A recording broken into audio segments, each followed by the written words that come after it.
Meus queridos, a paz do Senhor Jesus a todos. Hoje, lição de número 3, o corpo e as consequências do pecado. Essa nossa lição está dividida em 3 tópicos principais que são: primeiro, da perfeição à morte; segundo, a responsabilidade humana; terceiro, do abatimento à glorificação. Nosso textuário se encontra em Gênesis capítulo 3, versículo 19, que diz: no suor do teu rosto comerás o teu pão, até que te tornes à terra, porque dela foste tomado, porquanto és pó, e em pó te tornarás. A verdade prática diz que o pecado do primeiro Adão afetou o homem no corpo, na alma e no espírito, mas a redenção em Cristo, que é o último Adão, tem o poder de restaurá-lo plenamente ou completamente. A palavra-chave é pecado. O primeiro tópico fala sobre da perfeição à morte. Primeiro subtópico, a certificação divina. Então o homem ele foi criado perfeito pelas mãos do Criador. Eclesiastes 7:29 vai dizer assim: eis aqui o que tão somente achei, que Deus fez o homem reto, porém eles buscaram muitas astúcias. Então a perfeição ela faz parte do que? Da natureza divina. Deuteronômio capítulo 18, versículo 13. Perfeito serás como o Senhor teu Deus. Então o próprio Deus, após a criação do homem, ele certificou a qualidade da sua obra. Gênesis 1:31 vai dizer assim, e eis que tudo era muito bom. Então durante a criação ele foi falando, durante os dias terminados cada dia, ele dizia que era bom. Quando ele terminou a criação no 6º dia, que ele criou o homem, ele disse assim que era muito bom. Então ele certificou essa obra. Então Adão e Eva eles viviam completamente em harmonia.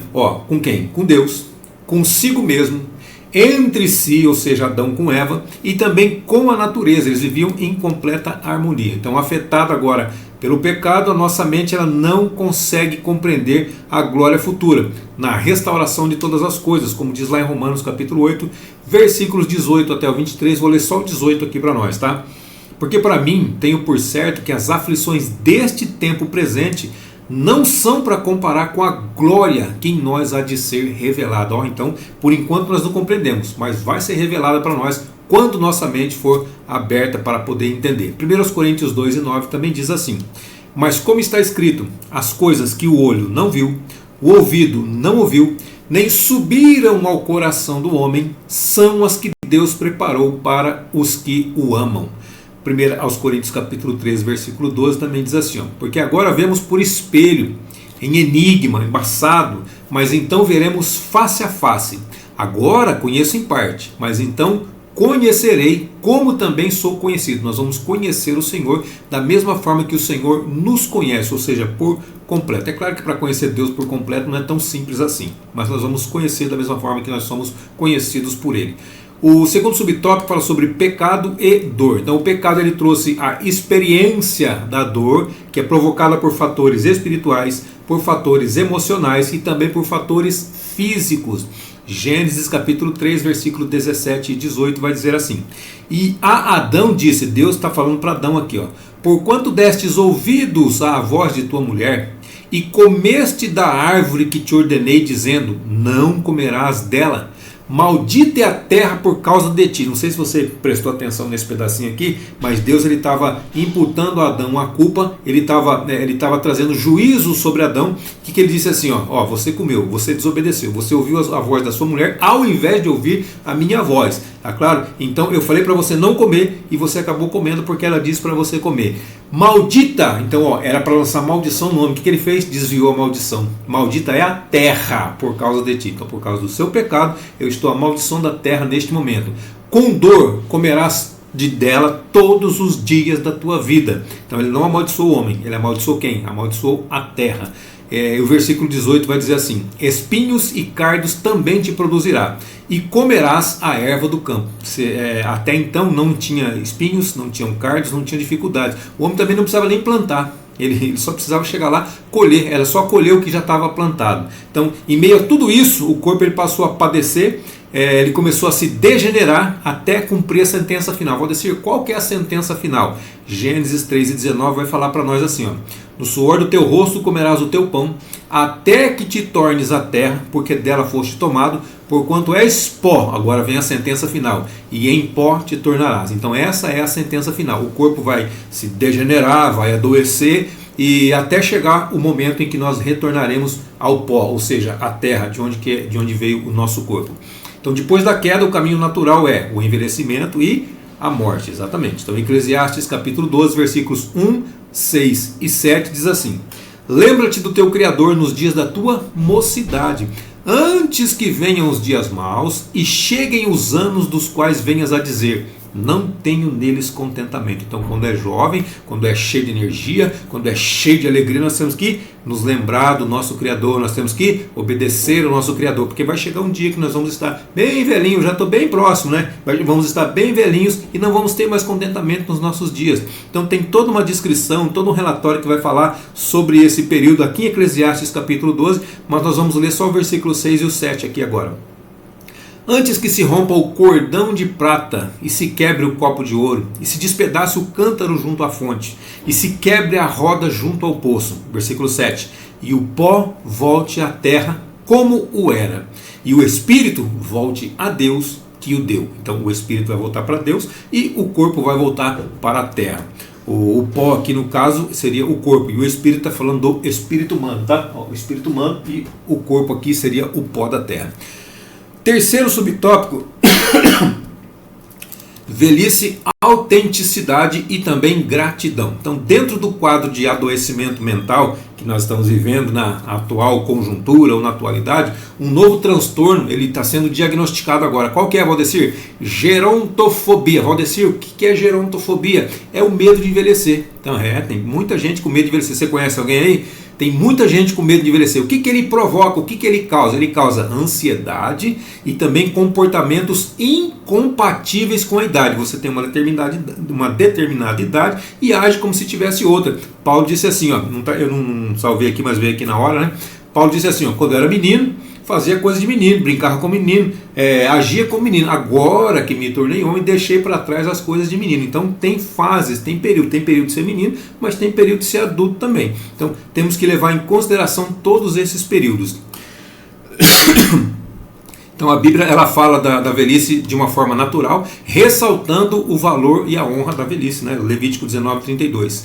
Diante dos cabelos brancos te levantarás e honrarás a face do ancião e temerás o teu Deus. Ah, por que eu vou dizer? Eu sou o Senhor. Essa é a resposta do Senhor. Se você quiser conferir lá também, Jó capítulo 12, versículo 12 também vai falar sobre o ancião.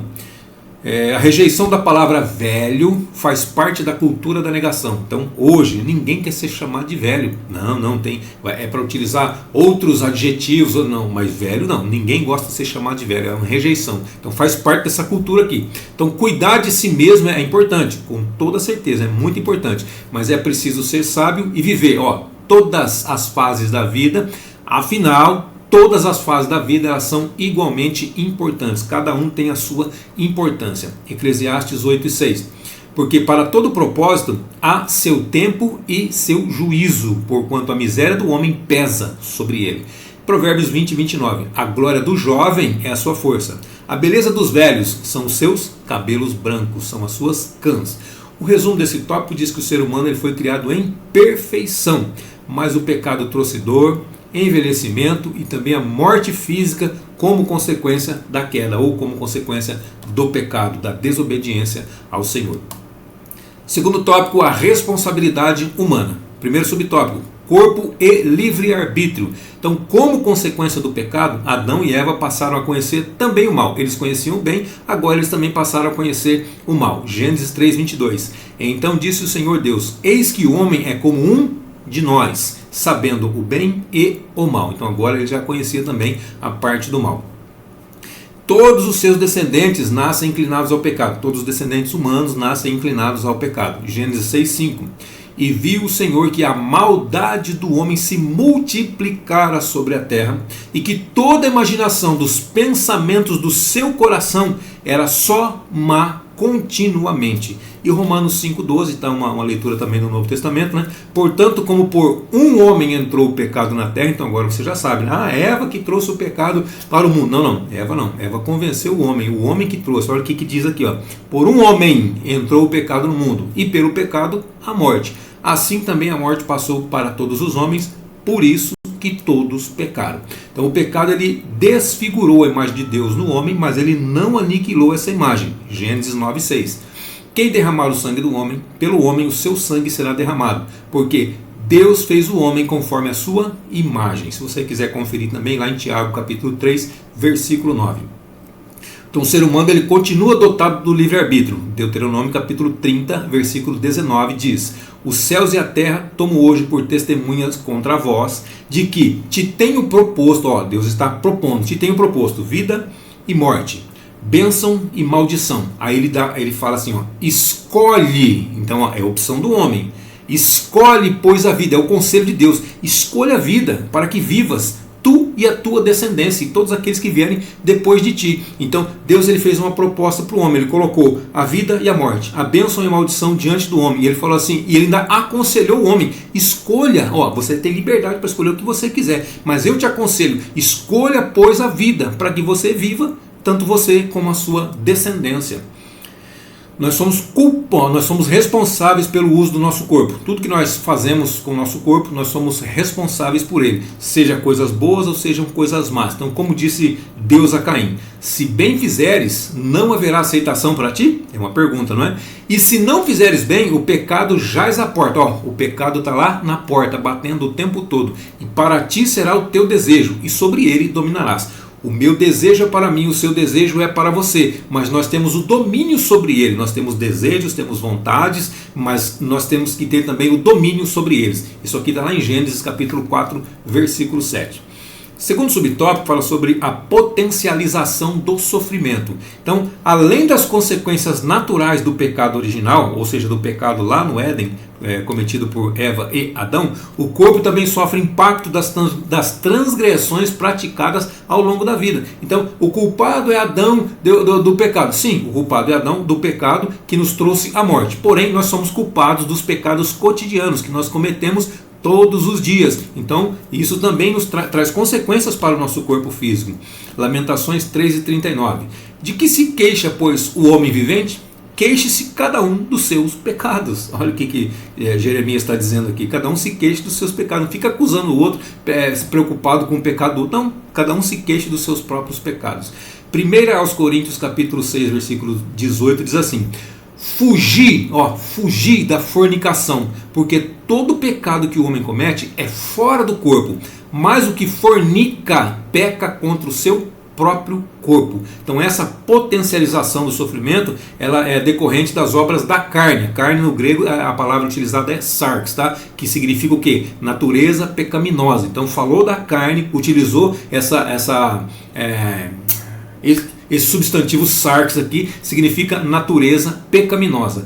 Gálatas 5, do 19 ao 21, vai falar sobre as obras da carne. Quais são as obras da carne? Porque as obras da carne são manifestas, as quais são adultério, fornicação, impureza, lascívia, idolatria, feitiçarias, inimizades, contendas, ciúmes, iras, pelejas, dissensões, heresias, invejas, homicídios, bebedices, glutonarias e coisas semelhantes a estas, acerca das quais de antemão vos declaro, como também já antes vos disse, que os que cometem tais coisas não herdarão o reino de Deus. Então é o espírito de inimizade contra Deus que Satanás ele instilou no coração do homem, ainda lá no Éden. Gênesis capítulo 3, versículos 1 e 4. Ora, a serpente era mais astuta que todos os animais do campo que o Senhor Deus tinha feito. E esta disse à mulher: é assim que Deus disse? Não comereis de toda a árvore do jardim? Olha só, distorcendo as palavras que Deus disse. É assim que Deus disse? Não comereis de todas as árvores do jardim? Não foi isso que Deus disse? Não, Deus disse que vocês poderiam comer livremente, não é? Eva inclusive responde a ele nos versículos subsequentes, mas nós vamos ler somente o 4 aqui, tá? Então a serpente disse à mulher: certamente não morrereis. Irmãos, Deus tinha preparado um paraíso para o homem, Deus tinha preparado uma esposa para o homem, Deus tinha preparado tudo para o homem, para o casal, para que eles dominassem sobre tudo e deu liberdade para eles, liberdade de escolha para eles fazerem o que eles quisessem, deu todo o jardim para eles se alimentarem. Olha só que bênção que Deus deu na mão, entregou na mão do homem. O que a serpente fez para o homem ou fez para a mulher? Absolutamente nada. Chegou só com uma conversinha fiada e conseguiu arrastar. Não fez nada de bom, não preparou nada para eles, não deu nada de presente para eles e conseguiu ganhar a atenção deles, conseguiu ganhar o interesse deles. Olha só como é que é. Aí, ao invés de obedecer a Deus, que Deus deu tudo para eles, foi dar ouvidos a uma voz que nem sabia de onde era, de onde veio, por que estava ali, o que estava fazendo. Olha só, então aí foi onde ocorreu o primeiro pecado na terra. Tiago 4,4 diz assim: adúlteros e adúlteras. Tiago também não tinha papa na língua, né? Não sabeis vós que a amizade do mundo é inimizade contra Deus? Então, se nós somos amigos do mundo, nós somos inimigos de Deus. Portanto, qualquer que quiser ser amigo do mundo, constitui-se inimigo de Deus. Também está lá em Apocalipse 12,9. Então, esse quadro de corrupção, logo nas primeiras gerações, ele simplesmente estava se agravando mais, ou seja, com o passar do tempo está se agravando, continua se agravando até os dias atuais. Mateus 24,12 diz assim: e por se multiplicar a iniquidade, o amor de muitos esfriará. E 2 Timóteo 3,13: mas os homens maus e enganadores irão, só ladeira abaixo, de mal para pior, enganando e também sendo enganados. Então, não é somente enganar, ele vai acabar sendo enganado também. Então, todo mundo que acha que está por cima só porque está se dando bem, está vivendo no erro e se dando bem, vai acontecer com você também. Você está profetizando coisa ruim na minha vida? Não, irmão, é o que está escrito aqui. Irão de mal a pior, enganando e também sendo enganados. Isso é palavra de Deus. Então, os instrumentos de profunda degradação do corpo. Então nós temos as drogas, nós temos as práticas sexuais ilícitas, ou seja, sexo fora do casamento. Mas as drogas são coisas que degradam o corpo humano, a mente, o espírito, a alma. Entra só ladeira abaixo com isso daí. E pior, crianças e adolescentes são as mais vulneráveis. E elas dependem cada vez mais de cuidado de pais, de pessoas que abracem, de pessoas que cuidem no temor do Senhor. Provérbios 3,12: porque o Senhor repreende aquele a quem ama, assim como o pai ao filho a quem quer bem. Então, se o pai cuida do filho, o Senhor também cuida dos seus filhos da mesma forma. Efésios 6,4: e vós, pais, não provoqueis a ira a vossos filhos, mas criai-os na doutrina e admoestação do Senhor. Criar na doutrina e na admoestação do Senhor. Essa é a nossa obrigação como pais, criar os nossos filhos. Qualquer negligência, ela pode resultar em gravíssimas consequências. O resumo desse tópico diz que mesmo após a queda, o ser humano possui livre-arbítrio e é responsável por suas escolhas que afetam o corpo e a vida diante de Deus. O terceiro tópico fala sobre do abatimento até a glorificação. Então o homem estava em queda, fala da responsabilidade dele. Agora nós vamos falar da glorificação. Ou seja, ele tem toda a liberdade de escolher se ele pode retornar para o caminho da ascensão ou se ele quer continuar no declive. Primeiro subtópico: a realidade das enfermidades. Então, com o pecado, as doenças também passaram a fazer parte da vida humana. Agora é natural uma pessoa estar enferma. Eu não aceito. Você não tem que aceitar. Faz parte da natureza, faz parte daquilo que o pecado gerou. Então, ninguém está imune, ninguém está isento de sofrer essas consequências, mesmo sendo cristão. Então, ninguém está imune. 2 Timóteo 4,20, no finalzinho, Paulo vai dizer assim: deixei Trófimo doente em Mileto. Mas peraí, Paulo não tinha o dom de cura? Paulo não tinha? Pois deixei Trófimo doente em Mileto. Então acontecia também com o cristão, acontece também com o cristão. Também quando Paulo escreveu a Timóteo, ele recomendou assim: não bebas mais só água, mas usa um pouco de vinho por causa do teu estômago e das tuas frequentes enfermidades. 1 Timóteo capítulo 5, versículo 23. Não tome esse versículo para que você venha tomar vinho, para que você venha tomar bebida alcoólica, porque foi Paulo que autorizou. Paulo estava falando de uma enfermidade e de um uso medicinal de tal bebida. Ficou claro para você? Então, exatamente, por causa do teu estômago e das frequentes enfermidades que você sente, das frequentes dores que você sente, você vai misturar um pouco de vinho com água. Não tome simplesmente água pura, porque essa água desse lugar vai te fazer mal. Então, tudo indica que o jovem pastor, o jovem Timóteo no caso, ele tinha um corpo debilitado por algumas doenças, por algumas enfermidades. Agora, Jesus, ele tem poder para nos curar de todo mal. Mateus 4, 23. E percorria Jesus toda a Galiléia, ensinando nas suas sinagogas e pregando o evangelho do reino e curando todas as enfermidades e moléstias entre o povo. Então Jesus, ele tem o poder. Jesus é o mesmo ontem, hoje e eternamente. Então ontem ele fazia, hoje ele faz e ele vai continuar fazendo enquanto nós tivermos esse problema do pecado. Jesus vai continuar fazendo, vai continuar nos trazendo saúde, se assim nós acreditarmos nele. Então nós precisamos ter serenidade, nós precisamos ter paciência, nós precisamos ter firmeza na fé, se enfrentarmos sofrimentos persistentes, sofrimentos contínuos. Jó capítulo 1, versículo 20. Então Jó se levantou, rasgou seu manto, rapou a sua cabeça e soltou um palavrão. Não é isso que está escrito, né? Se lançou em terra, assim curvou, se ajoelhou e adorou o Senhor.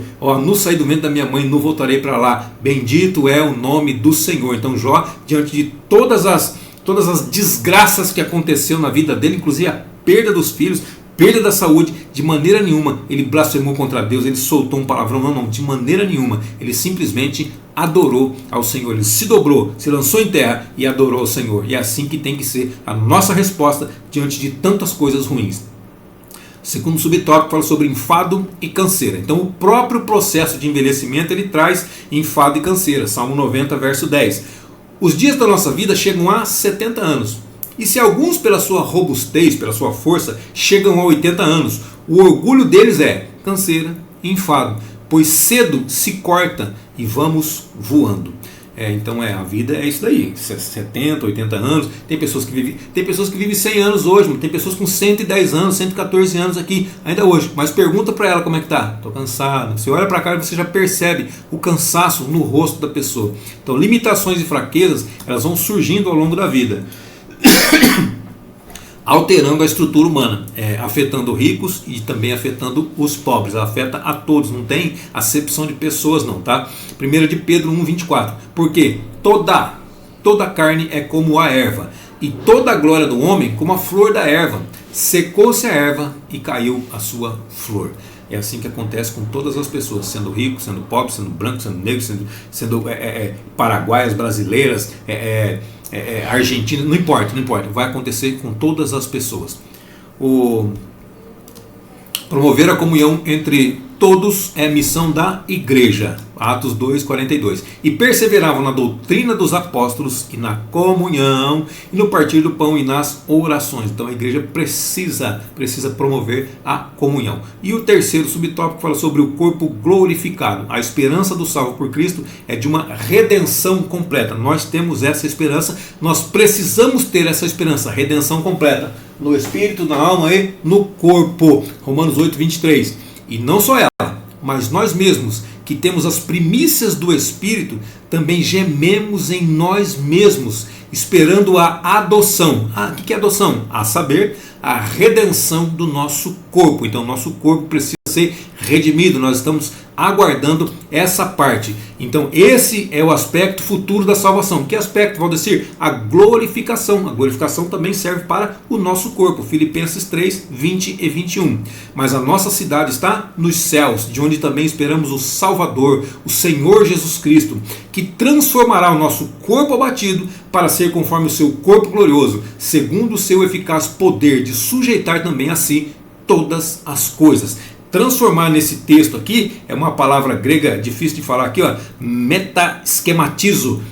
No grego ela significa o quê? Mudar a forma. Como assim mudar a forma, Valdecir? Então será a mudança do corpo terreno, corpo carnal e corpo mortal. Para quê? Como vai ser essa transformação? Para o corpo celestial, espiritual e imortal. Essa vai ser a transformação, essa vai ser a mudança. Então o nosso corpo vai ser semelhante ao de Jesus, que é o homem perfeito. 1 Coríntios 15, 42 e 49. Assim também, a ressurreição dentre os mortos, semeia-se corpo em corrupção, ressuscitará em incorrupção. E assim como trouxemos a imagem do terreno, a imagem do Adão, assim também traremos a imagem do celestial, a imagem de Cristo. E o resumo desse tópico diz que, apesar das enfermidades e limitações do corpo, o crente tem a esperança da glorificação, quando o seu corpo será transformado à semelhança do corpo de Cristo. E a conclusão da nossa lição diz que, apesar de todo o sofrimento que experimentamos em nosso corpo, que é consequência do pecado e também das nossas próprias transgressões, em Cristo nós temos a certeza de uma redenção completa. Apocalipse 24, o verso 4 diz assim: e Deus limpará dos seus olhos toda lágrima, e não haverá mais morte, nem pranto, nem clamor, nem dor, porque as primeiras coisas já são passadas. Amém, queridos? Deus abençoe sua vida, sua saúde, seu ministério, suas finanças, e até a nossa próxima aula, se assim Deus nos permitir.